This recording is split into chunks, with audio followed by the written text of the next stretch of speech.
obviously, I think you touched on in the last podcast as well, where the brother asked you about.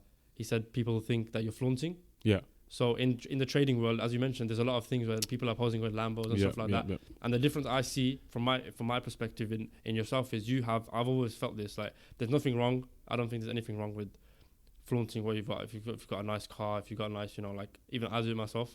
But the thing is, if you're trying to sell something, or if you're like obviously an entrepreneur business, you should be showing what you're about. If your Instagram is just the cars and stuff like that, but you're not showing what you do, sketchy. Then it's like, it's sketchy. Yeah. But if you're showing, you're documenting what you're doing. You're posting about Yarimi University. You've got the whole page. You've got everything set up. You're always talking about it. So in that sense, I think it's people that get scammed by those people. It's there's no face to them. Yeah. So just to quickly answer that to touch on that topic, I think it's very important that you brought it up. When I left that podcast the other day with my friends, I actually searched up what does the word flaunting mean in the Google dictionary. Yeah. Okay. Flaunt meaning. Flaunt, display something, especially in order to provoke envy or admiration or to show defiance. Like, by me flaunting, that means I'm specifically doing this to make someone envious of me. I don't think that's an accurate representation. Yeah. Number one. And number two, it's like you said, bro, when there's no face to you when you're a trader, it's very sketchy because people don't know. Say, for example, someone's got a course, but there's no face to them. People don't know who's getting their money, like who they're paying their money to.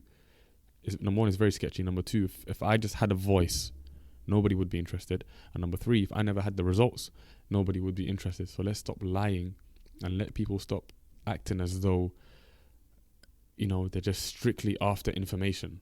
You're not after information because, like I said previously, I always say the same thing again. If Google or the internet was the gospel of success, everybody would find answers to becoming successful on Google. The reason why you haven't is because you haven't paid for it. You don't value something that you don't pay for. Yeah. Do you get what I'm trying to say? Yeah. So, in terms of flaunting, this, like, at the end of the day, you have to seeing is believing. You have to show that it works. Okay, you have to show that it works. Seeing is believing. Let's not be delusional here.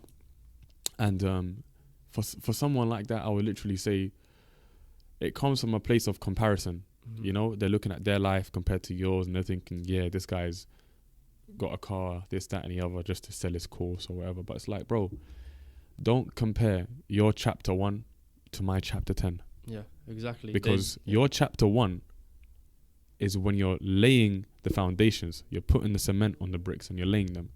You walked in on my chapter 10. My chapter 10 is me when I'm him. I've got here now. Of course, I may have other goals that I have to achieve, but you're now basing a judgment, not seeing my backstory, not seeing where I came from, not seeing my down days. You've come when everything's sunshine and rainbows. You can't now come here, bro, and say, why are you flaunting? Do you get it? Because at the end of the day, forget me aside. What good human being, according to the definition of flaunting, would want to show people what they have to make somebody envious? Don't make sense. It's just you're proud of your achievements, right? Yeah. And people they'll see. I've mentioned this a few times. People will see the tip of the iceberg. That's it. They see the tip of the iceberg. They don't see, of course, all those building blocks behind it. 100,000,000%, bro. And it's like sometimes it's not even that you're proud of your achievements. It just might be your life. If you're driving a Toyota Prius, like, amazing car, yeah, Toyota, it lasts very long, very efficient car. People use it for Uber. But if I was driving a Toyota Prius, people would not say, damn, man, why is this guy flaunting for? Yeah. Why? Yeah. Why? Exactly. It's not. They wouldn't think that. But that's my life. I've got a Toyota Prius. Yeah. I live maybe in, I don't know, South London, for example, or wherever I may live. Why is it not flaunting now? I'm taking snaps in my house. Yeah. I'm taking snaps of my Toyota. I'm taking snaps of, my Gregs in the morning. Yeah. Why is that not flaunting? But now, when my actual life is me waking up in a penthouse every day, alhamdulillah, me walking into my McLaren, me going on holiday whenever I want, that's flaunting. when I've been doing the same thing when I was broke, but you just never thought that was flaunting according to your definition.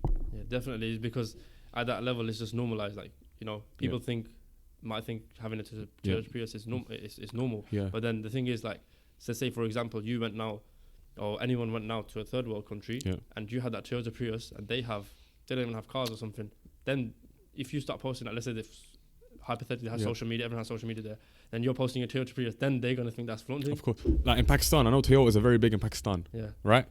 I had a Pakistani friend who came and he told me, yeah, bro, Toyotas in Pakistan is the real deal, apparently. I'm not sure. You're Pakistani, so you can tell me. Yeah, like a 4x4. Like Toyota, something like that. That's respected, apparently, over there. So, like, imagine on the flip side now, bro. Imagine I'm driving in my McLaren and Maghrib time comes.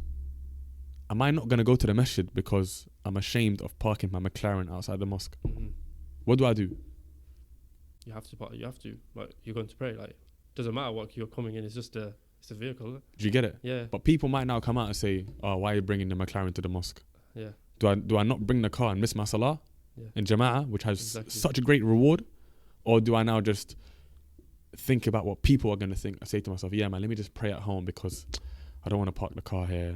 You know, and if I park it too far, it might be a bit dangerous. I don't have my eyes on the car. It's an expensive car. People might scratch it, and then the repair will be a lot. Do you get what I'm trying to say? Like, I don't want to have to think about these things. And then that it just goes to show, like, some people are not, like, it comes from, and I understand, like, you have to stay protected, you have to do your adhkar, you have to do your you have to read a lot of dua, Quran, to stay protected. But at the same time, it comes from a place of envy. People would walk out of not everybody, of course, our religion is beautiful, but a lot of people would walk out of the masjid looking at your car parked outside thinking, is this guy trying to flex? Bro, I'm just trying to pray my salah and leave this place. Do you get what I'm trying to say?